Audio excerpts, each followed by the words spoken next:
नमस्ते सबैजना, मेरो नाम रिदम अधिकारी हो।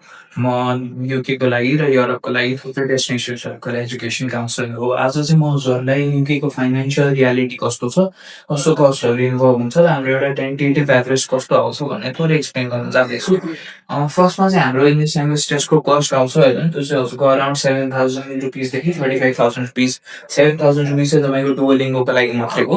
यो कस्ट चाहिँ हजुरले इन्कल गर्नु न इफ हजुरले मिडियम अफ इन्स्ट्रक्सन प्रोभाइड गर्नु छ र हजुरको युनिभर्सिटीले मिडियम अफ इन्स्ट्रक्सन दिन्छ भने हजुरलाई यो कस्ट एकुमुलेट हुँदैन होइन। हजुरको ट्युसन फिस चाहिँ अराउन्ड £10,500 देखि स्टार्ट हुन्छ होइन। त्यो भनेको हजुरको अराउन्ड ₹21,50,000 छ अहिलेको एक्सचेन्ज रेट अनुसार। हजुरको लिभिङ कस्ट चाहिँ हजुरलाई एक्चुअली इन्कम हुने अमाउन्ट यो होइन, तर हजुरले यति अमाउन्ट चाहिँ हजुरले डिक्लेयर गर्नुपर्छ इदर थ्रु तपाईँको ब्याङ्क ब्यालेन्स अर थ्रु तपाईँको एजुकेसन लोन। त्यो चाहिँ हजुरको 20,70,000 देखि 27 लाख चाहिँ तपाईँले देखाउनु पर्ने हुन्छ। यो 27 लाख रुपिस चाहिँ तपाईँको लन्डनको लागि हो। लन्डन होइन बाहिर हुनुहुन्छ भने तपाईँ 20,70,000 देखाउनु पर्छ है। तपाईँले यसको लागि चाहिँ एउटा लोन स्याङ्सन लेटर बनाउनु पर्छ इन केस हजुरको ब्याङ्क ब्यालेन्स छैन भने। त्यो लोन स्याङ्सन लेटरको कस्ट चाहिँ तपाईँको अराउन्ड 50,000 देखि 80,000 रुपिस हुन्छ डिपेन्डिङ अन हजुरको कुन ब्याङ्क छ है।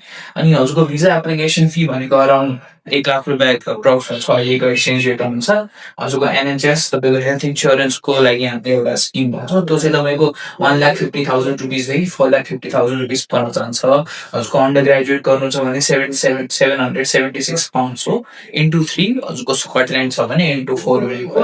पोस्ट ग्रेजुएट हजुरको 1 इयरको छ भने 776 इन्टु 1, तपाईँको 2 इयर्सको छ भने तपाईँको इन्टु 2 गरेर हजुरको 1.5 देखि 4.5 लाखसम्म लाग्छ। अब यसको टेन्टेटिभ टोटल भनेको तपाईँको अराउन्ड 24,60,000 देखि 28 लाखसम्म हो। त्यसको अब टेन्टेटिभ एभरेज चाहिँ तपाईँको 25 लाख देखि 30 लाखसम्म छ होइन। यदि चाहिँ तपाईँको एटलिस्ट हजुरको यो सबै कुरा गर्नको लागि यति अमाउन्ट चाहिँ एटलिस्ट लाग्छ है अन एभरेज। अब तपाईँको ब्याङ्क ब्यालेन्सबाट तपाईँको फाइनेन्सियल प्रुफ कसरी देखाउने होइन, तपाईँको इदर ब्याङ्क ब्यालेन्सबाट देखाउन सक्यो हामीले होइन, अरू हजुरको एउटा लोन स्याङ्सन लेटर बनाएर हामीले हजुरको फाइनेन्सियल सल्भेन्सी देखाउन सकिन्छ। ब्याङ्क ब्यालेन्सको हकमा चाहिँ तपाईँले ट्युसन फी जति तपाईँले तिर्न बाँकी छ त्यति देखाउनु पर्यो, प्लस तपाईँको लिभिङ एक्सपेन्सेस र प्लस £2,500 है।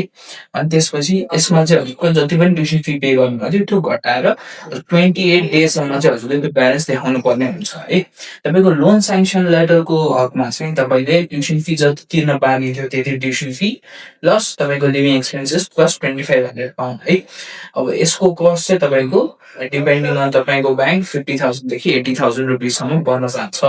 अब यो दुईवटा कुरा देखाइसकेपछि तपाईँको युकेको लागि सबै फाइनेन्सियल प्रुफ चाहिँ यही दुईवटा कुरा, यो दुईवटा मात्रै एउटा कुरा। कसैको कम्बिनेसनमा नि हुन्छ होइन, उहाँले ट्युसन फी ब्याङ्क ब्यालेन्सबाट तिर्दिनुहुन्छ र लोन स्याङ्सन लेटर देखाउनुहुन्छ भने कसैको लोन स्याङ्सन लेटरबाट नै सबै कुरा देखाउनु पर्ने हुन्छ, यसलाई डिस्बर्स नै गराउनु पर्ने नि हुन्छ।